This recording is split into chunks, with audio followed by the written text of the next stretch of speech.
우리는 사도행전을 통해서 이제 본격적으로 사도 바울이 이 세계 복음 선교 가운데 달려가는 모습을 보고 있습니다.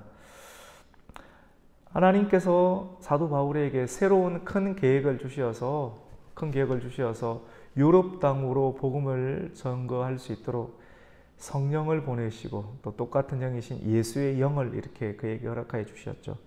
예수의 영이 계속 오는 거예요. 그는 그것을 사도 바울은 예수의 영이었다. 성령이 계속해서 마음 가운데 부담감을 주는 거예요. 환상도 보면서 마게도냐 사람이 나를 계속해서 부르시는데 이게 어떤 의미인가? 계속 기도하면서 하나님의 인도를 받고 배를 타고 건너서 이 유럽 땅 마게도냐 땅으로 건너가게 됩니다.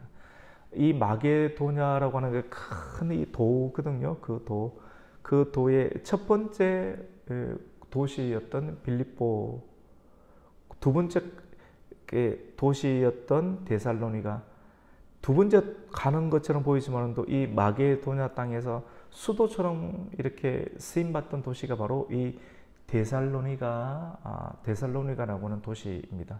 오늘 사도행전 17장 말씀은 데살로니가 도시에 가서 복음을 전하는 사도 바울의 모습을 또 보여주고 있고, 또 데살로니가를 지나서 베레아 도시까지 가고, 오늘 우리 17장 15절까지 읽었는데 맨 마지막에는 아테네 아시죠? 그리스의 아테네까지 이렇게 지나가는 모습을 보게 됩니다.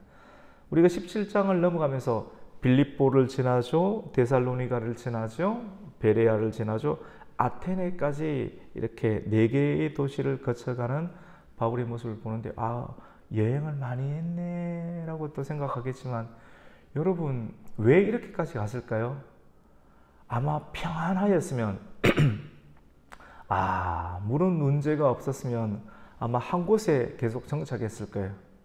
근데 성령님께서 이 마게도냐 땅으로 건너가게 하셨던 것처럼 이 여러 개의 도시를 갔다라고 하는 것은 그만큼 실질적으로는 반대가 있었고 대적이 있었고 어려움들이 있었기 때문에 각 지역을 돌아다니며 움직이게 되는 그런 역사가 있었던 것을 보게 됩니다. 우리가 잠깐 살펴보면 16장 마지막 부분에 우리는 빌립보 지역으로 들어갔던 바울의 모습을 보게 되는데, 빌립보에 들어가서 교회가 없는 곳에 이 교회를 세우게 되었죠. 자주 옷감 장사였던 그 루디아지 않습니까? 루디아에게 복음을 또 전하고, 그리고 복음을 전하고 있는데 계속 귀신 들린 여자가 와서 저 사람은 하나님의 종입니다 라고 계속 하는 거예요. 여러분, 귀신의 역사는, 귀신에 들린 사람 또 귀신의 역사는 똑같이 하나님을 압니다. 하나님과 하나님의 종을 알아요. 그런데 믿지를 않아요. 저 사람이 하나님의 종입니다. 그래서 사도 바울은 이 귀신 들린 여자가 하는 말을 듣고 더 이상 참지 못해서 예수의 능력과 성령의 이름으로 그 귀신 들린 여자를 이렇게 정리했지 않습니까? 그 분리하는 역사. 그런데 여러분, 왜 사도 바울이 참지 못했을까요? 이 귀신의 역사, 많은 사람들이 귀신에 들렸는지 안 들렸는지 어떻게 아는가?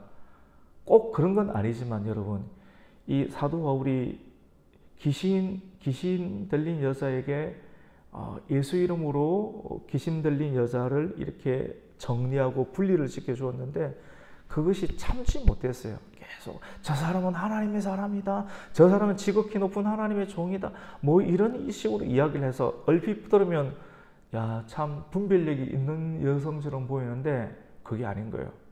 귀신 들린 사람, 귀신은 하나님을 알고 하나님의 아들을 알지만 중요한 것은 믿지 않습니다.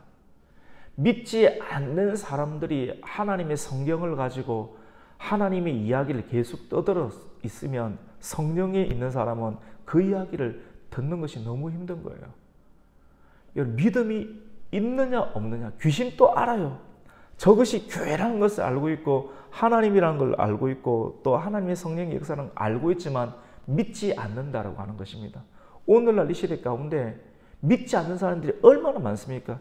지식만을 가지고 있고 지식만을 가지고 있고, 바리새인들도 이 하나님을 알고 있지만도 하나님께서 보내신 예수 그리스도 그 아들을 믿지 않으니까 그 핍박하고 또 인간적인 정보만을 전달하는 것 아니겠습니까? 이 믿음은 그렇게 중요하다고 볼 수가 있습니다. 오늘 우리는 이 사도행전 17장에 들어가고 있는데 17장 말씀 가운데 보면 데살로니가 교회에서 조금 복음 사역을 하고 그리고 베레아로 넘어가는 사도 바울을 보게 됩니다. 믿음은 어떻게 생기는가? 믿음은 말씀을 들을 때 믿음이 생기는 줄로 믿습니다. 말씀을 들을 때 믿음이 생겨나게 되는 것이죠. 데살로니가에 복음을 전가하러 갔는데 데살로니가에 가보니까 데살로니가 도시는 아주 큰 도시였습니다. 마게도냐 도성의 수도라고 일컬을 만큼 아주 큰 도시였는데 사도 바울은 관례를 따라서 그 도시에 가서 큰 도시다 보니까 그 도시 안에 유대인의 회당이 있었습니다. 회당에 들어가서 말씀을 전하고 있었습니다. 그런데 회당에 들어가서 말씀을 전했는데 오늘 말씀 가운데 보면 새 안식일에 성경을 가지고 강론을 하였다. 새 안식일이라고 하는 것은 안식일을 3번을 거쳤다라고 하는 것입니다. 안식일에 3번, 그러니까 3주간의 복음을 힘있게 전거했습니다. 그 도시에 있는 성도들에게 폐를 끼치지 않게 해서 6일 동안은 열심히 일하였고, 그러한 내용들이 이 데살로니가 전서의 말씀에 또 나와요. 같이 사도행전과 같이 포함해서 이 말씀을 드리면 6일 동안 열심히 사도 바울이 일을 하고 폐를 끼치지 않기 위해서, 그리고 첫 번째 주일날 안식일이니까 말씀을 전했습니다. 사람들이 싱숭생숭한 거예요. 그리고 거기에 굴하지 아니하고 또 열심히 일을 하다가 두 번째 주일에 복음을 힘있게 전했습니다. 그래도 사람들이 이 반응이 잘 없는 거예요. 반응이 없지만도 여러분, 끝까지 하나님께서 나를 이곳으로 보냈다라고 하는 마지막 단계에 우리의 마음을 두는 것은 하나님, 예수의 영, 그 성령님께 우리는 마음을 두어야 하는 줄로 믿습니다. 그런 단계가 있습니다. 그래서 꼭 그 마음을 가지고 세 번째 힘있게 또 말씀을 전가했을 때, 그때 앉아있는 귀부인들이, 이 헬라파 속해 있는 귀부인들이 이제 눈이 초롱초롱해지면서 말씀에 집중하고 말씀을 듣기 시작하는 역사가 일어납니다. 3번 설교했는 것이죠. 우리 오늘 2절과 3절을 한번 읽습니다. 시작. 바울이 자기의 관례대로 그들에게로 들어가서 새 안식일에 성경을 가지고 강론하며 뜻을 풀어 그리스도가 해를 받고 죽은 자 가운데서 다시 살아나야 할 것을 증언하고 이르되 내가 너희에게 전하는 이 예수가 곧 그리스도라 하니 그 중에 어떤 사람 곧 경건한 헬라인의 큰 무리와 적지 않은 귀부인들도 고난을 받고 바울과 실레를 따르나. 여러분, 이 신앙생활은 인내라고 볼 수가 있습니다. 하나님께서 우리를 부르셔서 어디론가 가는 거죠. 목회도 하기도 하고 또 신앙생활을 하기도 합니다. 목사이든지 아니면 일반 성도님이든지 누구든지 상관없이 하나님께 똑같은 종들이지 않습니까? 근데 그렇게 할 때 우리가 바라는, 내가 말씀을 전한다고 해서 처음부터 우리가 다 성령의 사람이지만 사람들이 좋게 반응하지 않는다라고 하는 것이죠. 데살로니가 교회에서는 3번처럼 보이지만도 이 3번을 위해서 사도 바울은 6일 동안 있잖아요. 월요일부터 토요일까지 또 열심히 일했습니다. 일을 하고 또 말씀을 전하는 것이 쉬운 일이 아닌 것이거든요. 데살로니가 전서 2장의 말씀 가운데 보면 성도들에게 피해를 주지 않기 위해서 열심히 일하고 또 말씀을, 표면적으로는 새 안식일 3주간만 말씀을 딱 전해서 그냥 쉽게 사역을 했는데 아니에요. 열심히 하루하루를 이렇게 포함해서 그렇게 말씀을 전하고 또 성경을 풀어서 계속해서 반응이 없는 상황 가운데서도 인내하면서 이 말씀을 전하니까 마침내 그곳에 있는 헬라인들이 헬라인들이 말씀을 듣고 주님께로 돌아오는 역사, 그리고 적지 않은 귀부인들이 말씀의 고난을 받고 변화를 받아서 예수를 믿는 역사들이 일어나게 되었습니다. 믿음이 일어나게 되니까 어떤 일들이 일어나게 되느냐면 시기하고 질투하는 일들이 일어납니다. 사도 바울이 가는 도시들마다 유대인들이 쫓아다녔습니다. 사도 바울 안에는 성령님이 있었죠. 성령님의 인도함을 따라서 복음을 전하러 들어가는데 항상 마귀의 역사도 같이 따라다니는 거예요. 성령님의 역사도 있지만 또 마귀의 역사, 복음을 방해하는 마귀의 역사가, 마귀는 눈에 보이지 않죠. 그 실체는 마귀지만 또 마귀가 누구에게? 유대인에게 들어가서 유대인들로 하여금 사도 바울을 계속해서 죽이는 일들이 일어나게 됩니다. 단순한 시기처럼 보이죠. 우리 5절 말씀 한번 읽어볼까요? 그러나 유대인들이 시기하여 저자의 어떤 불량한 사람들을 데리고 떼를 지어 성을 소동하게 하여 야손의 집에 침입하여 그들을 백성에게서 끌어내려고 찾았으나, 유대인들이 시기했다. 시기는 여러분 지난번에 말씀드렸죠. 사울과 다윗, 이스라엘의 1대 왕이었던 사울, 2대 왕이었던 다윗 사이에 사울이 왕으로 있을 때, 재임하고 있을 때 다윗이 큰 역할을 했잖아요. 골리앗을 무찔렀을 때, 그리고 전쟁에서 돌아왔을 때 백성들은 알잖아요. 사울은 천천히요, 다윗은 뭡니까? 만만이다. 내가 왕인데 내 부하가 나보다 더 큰 사람들에게 인기가 있을 때 그것을 받아들이는 것은 쉽지가 않습니다. 근데 그것을 참 기도하고 말씀하고 하나님을 인정하고 경외하면서 받아들이면 받아들여지는데, 이 기도하고 말씀 안 붙잡으니까 사단이 그 안에 침입했어요. 성경에 보면 사단이 그 안에 들어가서 사울로 하여금 시기하니까 창을 들고 힘있게 다윗을 향해서 이 창을 던져서 다윗을 죽이려고 했습니다. 시기심은 곧 사람을 죽입니다. 가인이 아벨을 돌려서 쳐서 죽은, 시기심 때문에 쳐서 죽이는 것처럼 시기는 사단이 들어가서 하는 거예요. 그래서 우리가 죄를 고백할 때 하나님 내가 시기했습니다. 거짓말, 뭐 거짓말이 그 큰 죄인가요? 뭐 시기가 큰 죄? 아유, 사람을 죽입니다, 여러분. 사람을 죽입니다. 저와 여러분이 시기하지 않는, 시기심 가운데 들어가지 않는 은혜가 있기를 축복합니다. 계속 말씀을 붙잡아야 돼요. 기도해야 돼요. 시기심이 지도자들에게도 옵니다, 여러분. 나를 도와주지 않고 다른 사람, 그 사람 이렇게 죽이고 싶은 거예요. 시기심. 결국 그것이 사단이 침입하는 거예요. 성도들 가운데도요, 교회 가운데도요, 사단이 침입하면 있잖아요. 여러분, 교회라고 다 안전한 건 아니에요. 성도라고 다 믿을 수 있는 것 아닙니다. 사단이 침입하면 있잖아요. 음란 가운데 빠질 수 있고요. 시기심 가운데 빠질 수 있고요. 거짓의 노예가 되어서 얼마든지 교회 생활을 하면서 사단의 노예가 될 수 있는 것이 이 지상의 상황이라고 볼 수 있습니다. 그래서 우리는 날마다 깨어 이 말씀을 붙잡고 기도해야 하는 줄로 믿습니다. 여러분, 별것 아닌 것 같죠? 새벽 드리고 주일 예배 드리면서 우리가 말씀을 강론하는 것, 뜻을 풀어주는 것, 그 말씀을 듣고 있을 때 영이 딱 잡히는 거예요.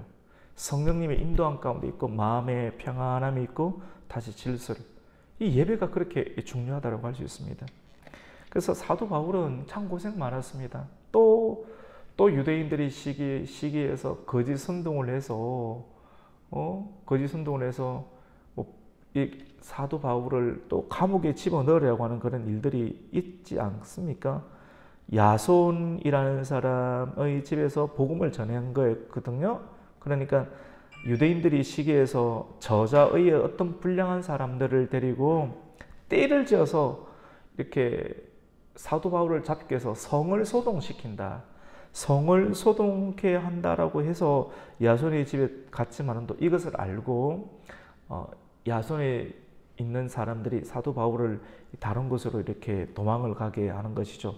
그래서 그 야손이라는 사람들과 거기에 모여있는 성도들만 붙잡힘을 받게 되었는데, 6절 말씀 가운데 보면 읍장 앞에 가서 소리를 질러 천하를 어지럽게 했던 사람들이 여기도 있다. 사도 바울이 보이지 않으니까 천하를 어지럽게 한다.